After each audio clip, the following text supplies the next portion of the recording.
Boa noite, Guto Ferreira, Lucas Silva, do Portal Futebol Cearense. Guto, precisando reverter uma desvantagem de 3 gols construída pelo Palmeiras no primeiro jogo, o Ceará entrou bem apático no primeiro tempo. Não conseguia envolver o Palmeiras, não conseguia criar oportunidade. Enfim, como explicar ao torcedor essa apatia? E principalmente, como foi a conversa no intervalo para uma mudança de postura positiva do Ceará, a ponto de conseguir marcar 2 vezes e criar mais oportunidades de gol, incluindo um pênalti que posteriormente foi anulado pelo VAR? Eu acho que é uma questão de opinião, né? Eu não acho que entrou com essa apatia. Eu acho que a nossa equipe entrou agredindo, teve alguns lances que esteve rondando a área do Palmeiras, pode não ter conseguido finalizar com grande perigo, mas estava buscando espaço, estava buscando agredir o Palmeiras, até que nós sofremos o pênalti. O pênalti, sim, foi um banho de água fria, e ali houve uma queda no psicológico da equipe. Mesmo assim, a equipe buscou se reequilibrar, mas com dificuldades no primeiro tempo. E aí teve um lance no final do primeiro tempo, no último minuto, onde, na minha opinião, foi pênalti. O Thiago foi calçado. Não é o toque por cima, que o toque por cima também houve, mas é a perna que estava aberta, calçando a passagem do Thiago. O juiz mandou a jogada seguir e, na sequência da jogada, nós tomamos o segundo gol. E o grande problema é que a minha equipe, indignada com o lance, parou para reclamar e acabamos sofrendo o segundo gol. A partir desse momento, na chegada do vestiário, nós tratamos de acalmar a equipe e fazer correções e colocar que a gente tinha que enxergar o jogo de uma outra maneira. Enxergar o jogo numa situação de buscar degrau a degrau. E foi assim que a equipe entrou para o segundo tempo, buscando um resultado digno, um resultado que trouxesse uma dignidade para a equipe. E nós fizemos 2 gols, tivemos um lance que retornou, e, na minha opinião, teve um outro lance duvidoso em cima do Chu, no lado direito, quando ele ultrapassa o Mike, e o Mike dá o empurrão nas costas dele, e ele cai fora do campo. Então são lances que acabaram acontecendo. O resultado não veio, né? Mas eu acho que, em cima do que foi a partida, a nossa desclassificação não foi hoje. A nossa desclassificação foi no jogo passado, que infelizmente nós tivemos muita dificuldade e não jogamos nada bem.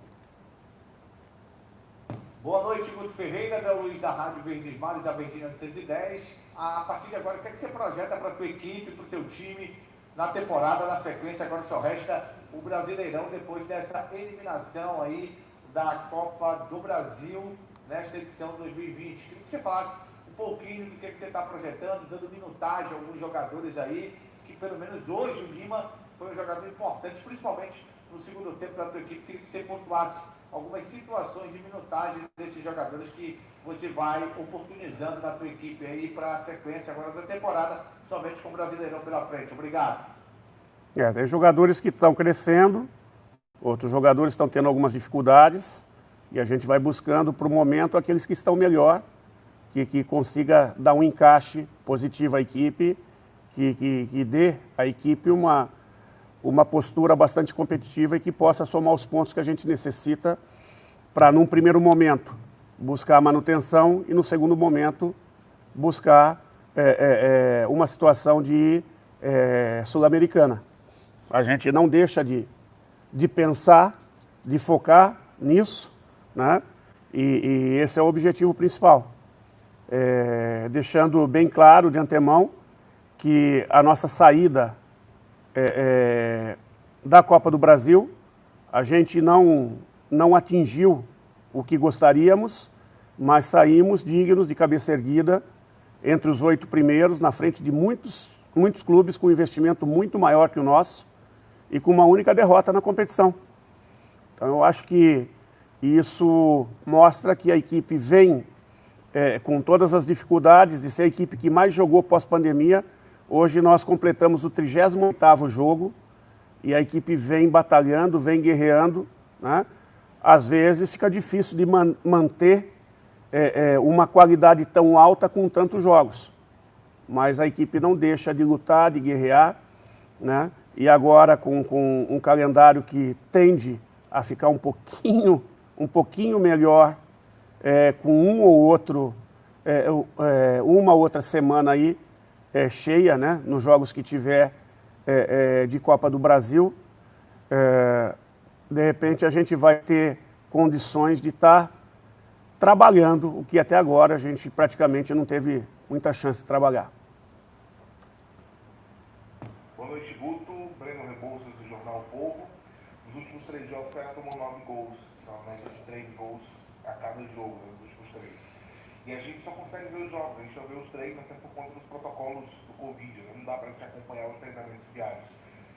Eu quero saber, então, o que a comissão técnica vem fazendo nos trabalhos do dia a dia para corrigir esse problema, né? Que tipo de trabalho tem sido feito, o que você tem modificado nos treinamentos para que o time passe a tomar menos gols, né? O que tem sido trabalhado?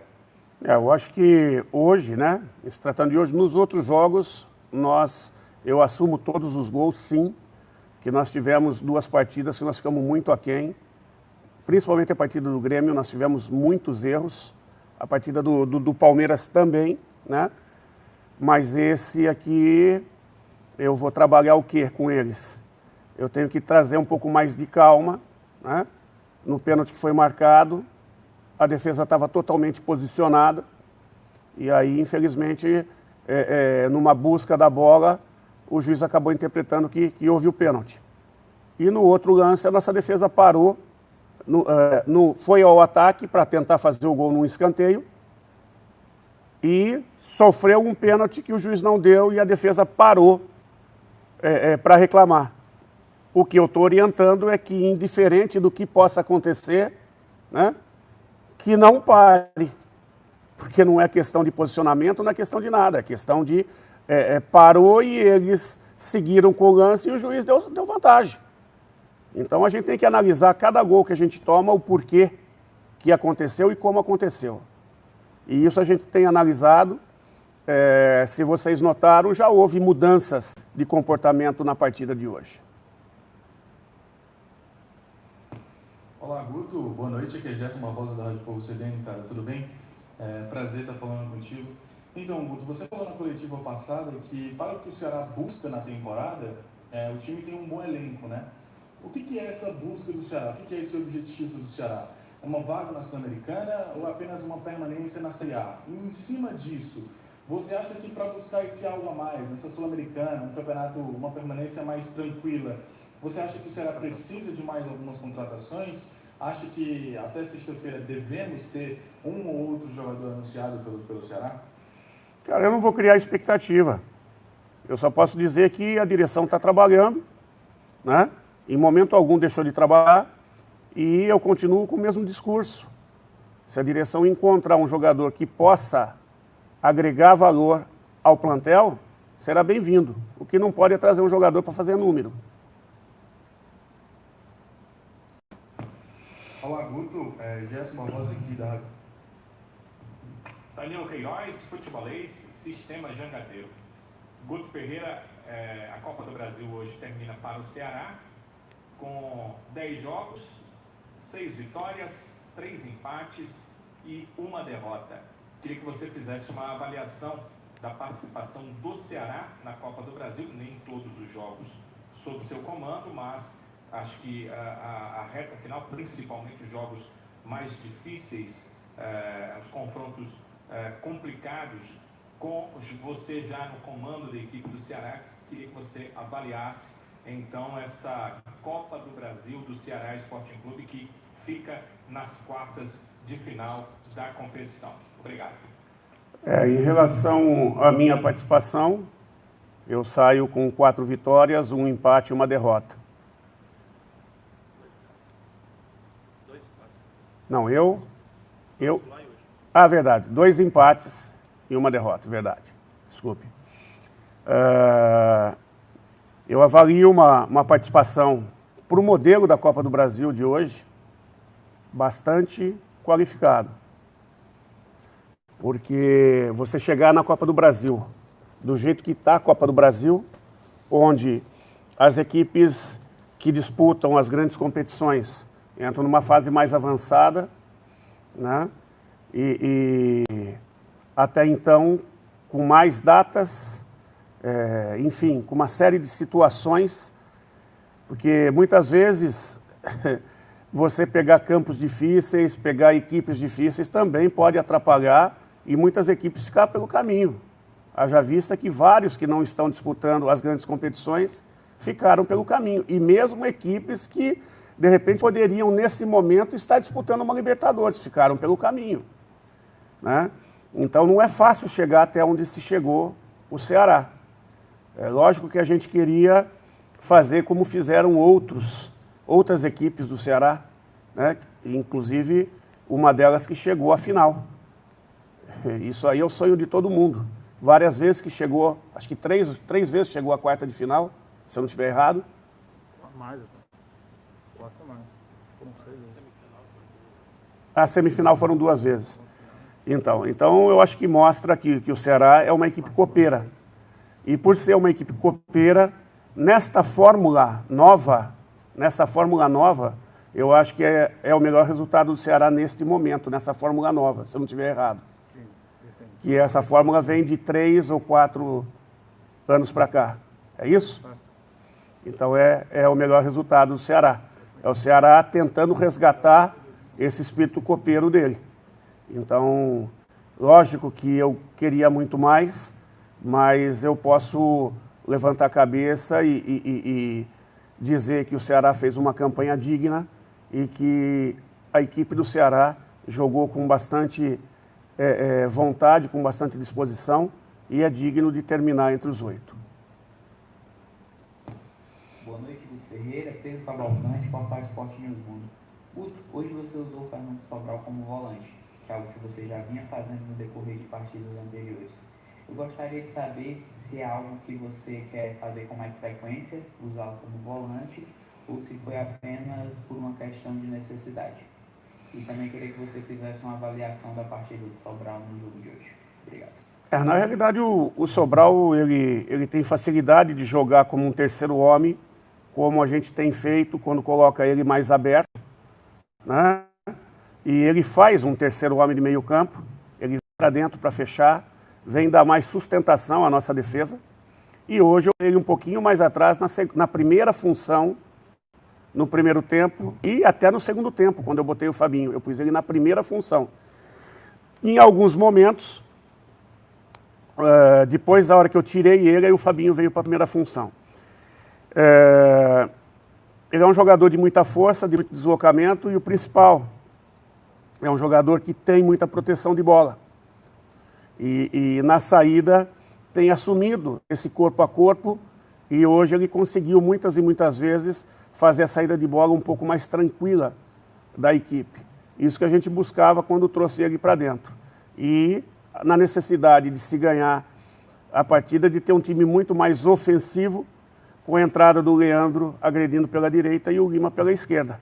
Então a gente abriu mão de uma equipe um pouco mais fechada para tentar uma equipe um pouco mais agressiva, com 2 jogadores mais agudos, né?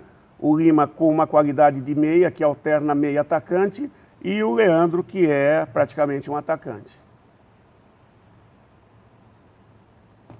Eudes Viana, Rádio Assunção AM 620. Olá, Guto Ferreira, boa noite. É certo que hoje o Ceará buscou a vitória por reverter a vantagem do Palmeiras até o final da partida. Mesmo levando os 2 gols, conseguiu buscar um empate e criou chances para marcar o terceiro e até mais de 3 gols diante da equipe paulista. No entanto, não conseguiu estar fora da Copa do Brasil em 2020. O que você pode tirar de positivo, não só nessa partida, mas de toda a campanha do Ceará nessa competição, o que pode ser utilizado no Campeonato Brasileiro e o quanto saber que não vai disputar mais uma competição em paralelo com o Campeonato Brasileiro traz de tranquilidade para que os jogadores atuem nas partidas seguintes pelo campeonato nacional. Na realidade, não é nem tranquilidade, né? É tempo para você recuperar o jogador, é tempo para você corrigir situações que você não tem muito tempo de repetir, né? Então, é essa busca também, essa preocupação do time não estar extenuado de tantas viagens, de tantos jogos em sequência. Pô, a gente completou 38 partidas e tirando a partida do São Paulo, acho que a gente já completou mais de 10 partidas em sequência de novo, se eu não estiver errado. Né? Porque a semana que a gente ia jogar contra o São Paulo, a gente estava completando acho que 26ª, 27ª, se eu não estiver errado. Então, isso atrapalha muito, Vamos olhar para frente, né? Vamos trabalhar, acreditar no que a gente está fazendo e buscar agora, de imediato ainda nós não vamos ter tempo. Nós temos uma partida contra o Atlético, na sequência, uma semana que seria de folga, nós vamos cumprir a partida do São Paulo, né? Então a gente não para, e aí novembro acabou, e aí entra dezembro, e dezembro talvez a gente tenha aí uma ou outra semana, né? Vamos trabalhar, porque depois o que a gente quer, aonde a gente quer chegar, a gente precisa estar buscando os pontos necessários aí para que a gente possa terminar a competição alcançando os nossos objetivos. Danilo Queiroz, futebolês, sistema jangadeiro. Guto Ferreira, do primeiro tempo para o segundo tempo, nos números a diferença foi de que o Palmeiras venceu por 2-0 no primeiro tempo e o Ceará venceu por 2-0 no segundo tempo.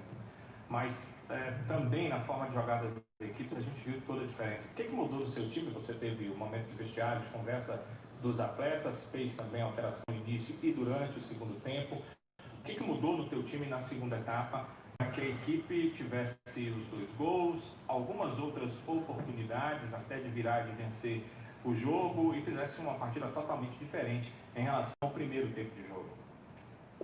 O que eu passei, a equipe começou a partida, na minha opinião, bem. O jogo estava equilibrado, no início do jogo nós chegamos a agredir, não chegamos a finalizar com a qualidade que a gente buscava, mas tivemos finalização, né? Buscamos jogadas pelos lados do campo, enfim. E o Palmeiras buscava se defender, e isso foi até o lance do pênalti. O lance do pênalti mexeu demais com a equipe psicologicamente.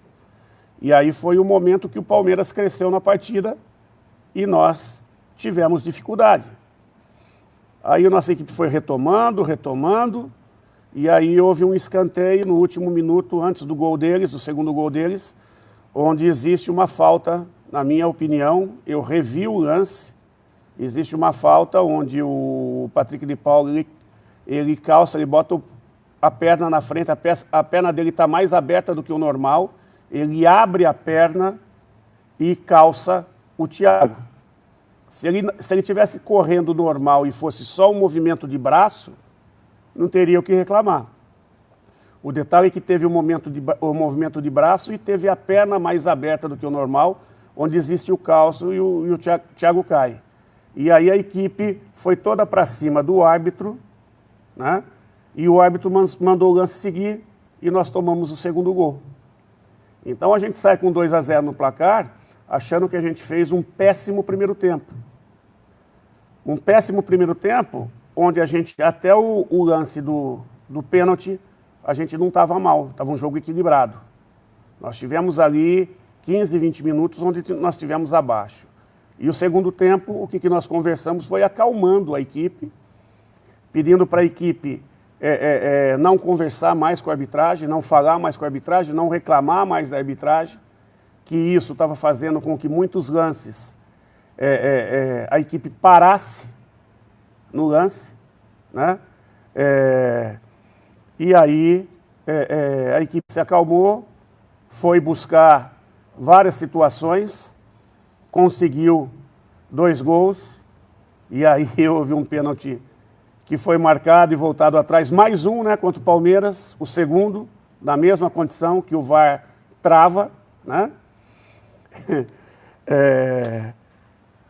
Dois pesos, duas medidas, né? Porque o lance do Palmeiras não foi pedido para olhar lá no VAR, né? Como houve vários outros lances, né? Por exemplo, o lance do Bandeira no primeiro tempo, dando impedimento quando o Viseu ia sair sozinho, frente a frente com o goleiro, né? E ele levanta a bandeira, porque levantando a bandeira não pode recorrer ao VAR. E aí o lance do Palmeiras, que o jogador do Palmeiras também estava na mesma condição, até mais impedido que o Viseu, ele mandou seguir.